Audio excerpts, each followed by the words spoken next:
Hello and welcome to CTV News across Canada for Wednesday, December 24th. We've got the top local stories from coast to coast, stories that affect you and the country. Thanks for joining us. Are you concerned for your husband's safety?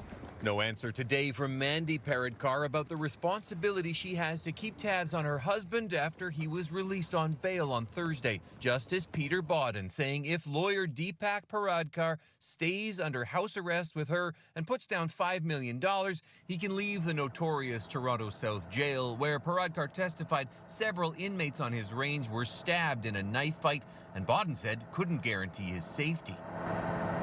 A danger that could pale in comparison to what Paradkar could face on the outside, Bodden said, saying the network of former Olympian turned alleged drug lord Ryan Wedding would probably not help him flee. The troubling reality is that these individuals are more likely to kill Mr. Paradkar than to protect him in exchange for silence, Bodden said. The most compelling reason to believe that Mr. Paradkar will attend court is that it may be the only way to stay alive. The irony unmissable. Paradkar himself is accused of advising Wedding to kill a witness to stop an American prosecution. An informant was murdered in Colombia in January. He's shocked. He's very concerned. Paradkar has commented frequently in the media on his Ontario cases, from the murder of a young father and the extradition of Yahoo hacker Kareem Baratov. Clearly there was pressure by the U.S. That was the case where he appeared opposite Crown lawyer Heather Graham, the same lawyer who sought to keep him behind bars now. Paradkar will wear an ankle bracelet and is not allowed to use electronic devices to communicate with anyone except through his wife. Paradkar's next step is to start his fight to stop the extradition to the United States, where authorities there hope to try him. Bodden said he believed that Paradkar and Paradkar's wife would not disappoint him, looking the lawyer in his eyes, and the last thing he said to him was, "Prove me right." Reporting live from the 361 University Courthouse, I'm Jon Woodward. 2 days before Christmas, and Sarah Farhut says things are finally back to normal. It's been rough. The kids lost about 5 days worth of being at school, and then my hubby was home as well for 3 days, and he's immunocompromised. For a while, she says, it was touch and go with her 2 young kids and husband all sick with the flu. We started off with croup symptoms, the barking cough, the headaches, the nausea. They all had fevers of 103. Across the city, cases are rising, particularly among children, with those under 5 now having the second highest hospitalization rate in the country, according to Health Canada. Chio tells CTV News it saw more than 200 patients a day in its emergency department last week, with a high of 261 patients on Tuesday. We've seen, unfortunately, some deaths in the area, and we've seen an overwhelming number of hospital visits and hospitalizations to Chio, but also to the other hospitals all throughout the Ottawa and East Ontario region. Health officials say this flu season is hitting harder and earlier than usual, affecting not just children but seniors as well, and that immunization remains the best protection, especially with family gatherings around the corner.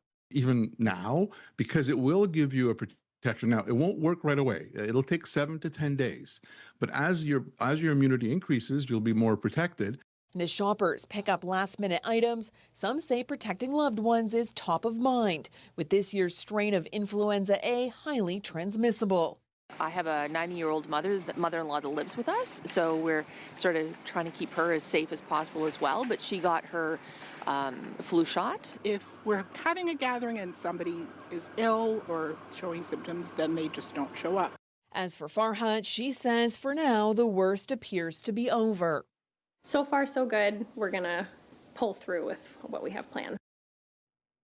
And doctors say parents should seek urgent care if their children are having difficulty breathing or showing signs of dehydration.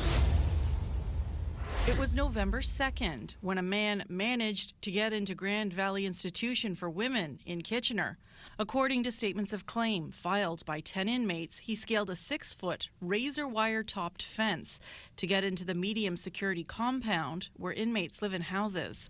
This video of the compound was taken by CTV back in 2017. Lisa, who asked we not share her last name, was one of those who encountered the intruder. She was on a walk with another inmate that evening when suddenly women in another house began screaming to get inside. This man comes running from behind house 12, dashing as fast as he could towards us, and we just kind of stopped and turned and just started to run as fast as we could with him on our heels. Lisa says she ran faster than she ever has in her life to get to her house. We slammed the door shut, and he jumps over the barrier and just smacks the glass with his palm. And I'll never forget the look in his eyes. His eyes were like bloodshot.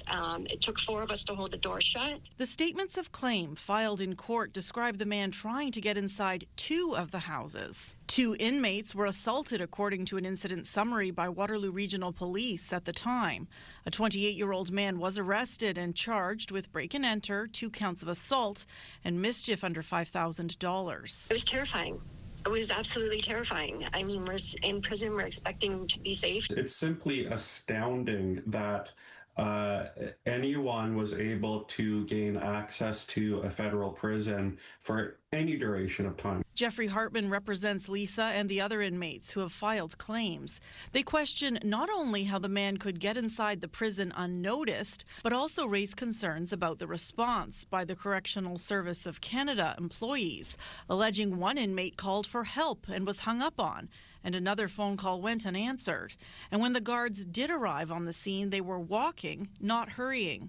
Lisa says she even heard them laughing about the incident later. We could hear them making jokes and thinking it was funny, like, oh, who wants to break into a prison? But not thinking about the trauma that it just inflicted on us women. Hartman says it's alarming given that one of the stated purposes of prison is the rehabilitation of those inside. Instead, he says women who came to prison with histories of abuse and trauma have only been harmed further. When you have an event like this that just re-traumatizes people, it really calls into question the qualitative experience that they've had in prison and whether those goals have been achieved or are even still valid. Lisa was released on parole just 2 days after the incident and says she is struggling. I don't know how to pick back up and start again.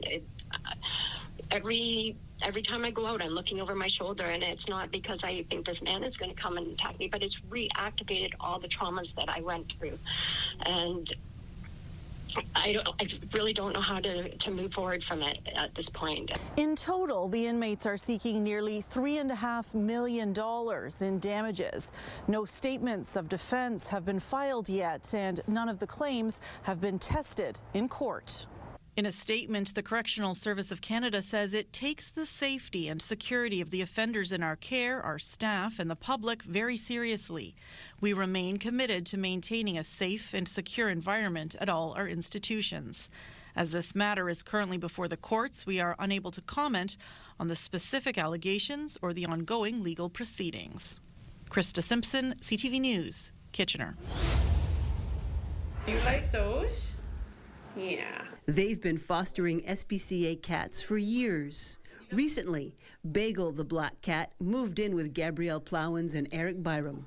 We fostered a few times, which was great because it was relatively short term. It's not a 15-year commitment to an animal. Bagel has already played the role of big brother to weeks-old kittens that came to stay for a while. So we had to bottle feed them every 2 hours, and we woke up in the middle of the night and we tried to trade off, do one night each, but it got so difficult that we both had to get up every time. Foster families are matched with a pet in need, mostly cats and bunnies. Need to be in a foster care for a few months sometimes, so it depends really on what people are ready to welcome, and we can almost always find an animal for them. Foster families are assigned a counselor for guidance, veterinarian access as needed, and a care kit with the food and items for the pet.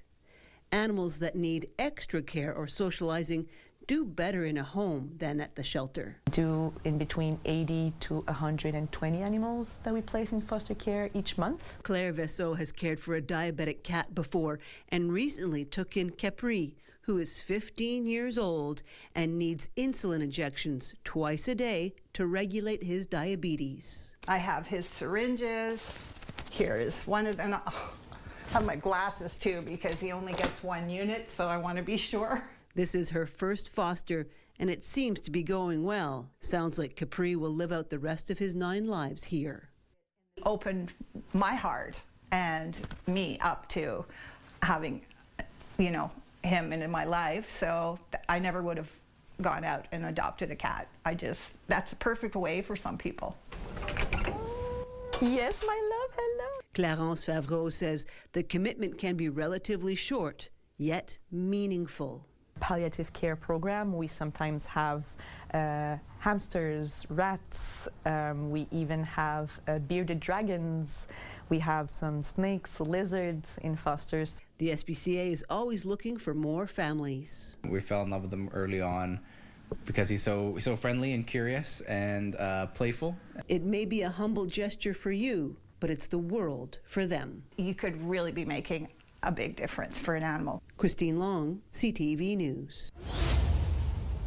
As the temperature continues to drop, Sudbury's most vulnerable population is having a harder time finding somewhere safe and warm to stay. We've had a couple of cold weather days, and so when people, they'll stay, but when they want to go out and come back in, if there's a lot of people outside, we let more people in because we don't want to have everybody out in the cold. Denny says that the holiday season is no different and the warming center is at capacity. Right now we are over capacity. It's crazy. I mean, Christmas is coming and some folks have found a chance to make it home, but generally speaking, we are only supposed to take in 30 people, per shift kind of thing, and we're over that quite a bit. Similarly, the YWCA Ginevra House said that their shelter continues to operate above capacity. Sadly, Denny says this is an issue all over Sudbury. Everybody's packed.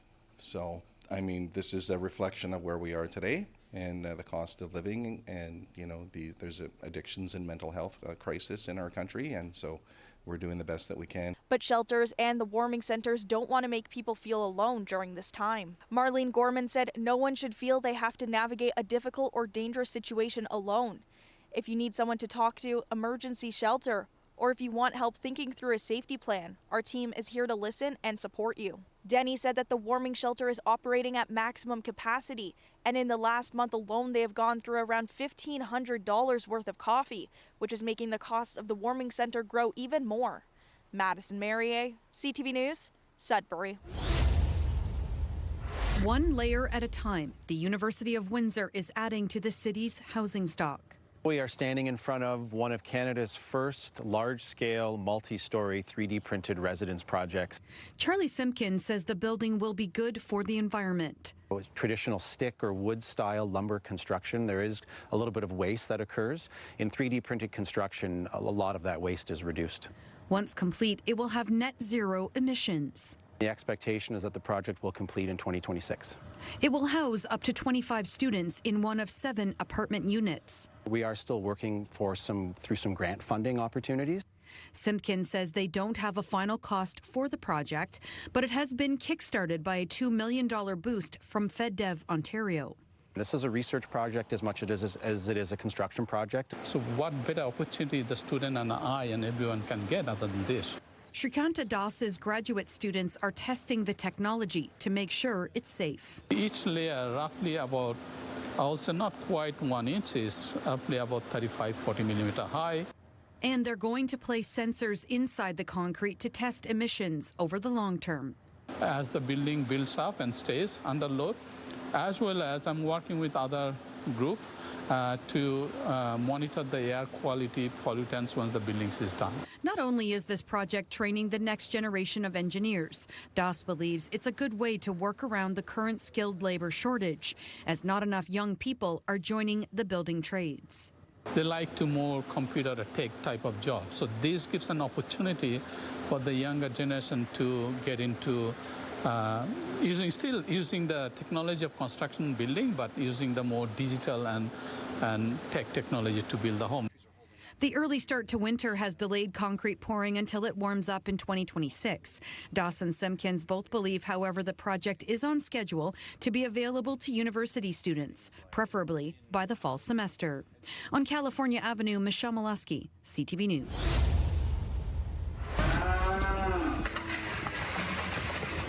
On a frigid morning in Oxford, Nova Scotia, RJ and Jennifer Dillman are already at work on their dairy farm.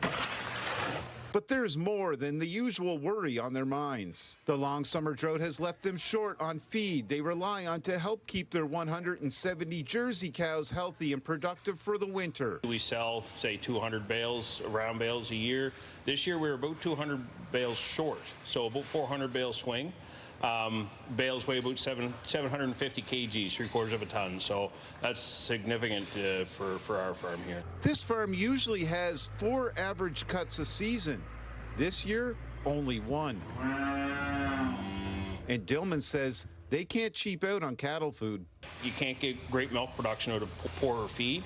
We were fortunate we found feed in Prince Edward Island. It'll probably be about a $20,000 hit. The independent MLA for the area says this is a maritime-wide problem, and she's working with all levels of government to find solutions. The lack of feed supply, hay, silage for their animals also has an impact on the farmers' mental health, right? It's more financial stress. Smith McCrossan says if beef farmers are needing to buy expensive hay, it could impact the consumer. I've heard from some beef farmers that they may have to sell their herd, and right now the prices are quite high and they can't afford them. Back at the farm, R.J. Dillman says the shortage today could cause problems down the road. When I tell you that I'm going to be, months short, that means that I will be flat on my face when I start making next year's crop. So when you do that perpetually year after year, it will be very, very difficult to dig out of. For now, they'll do what farmers do and adapt, but they say they can only do that for so long. Josh Smith, CTV News, Oxford, Nova Scotia. Barrie is growing by 1,600 hectares, and there's still much to be done.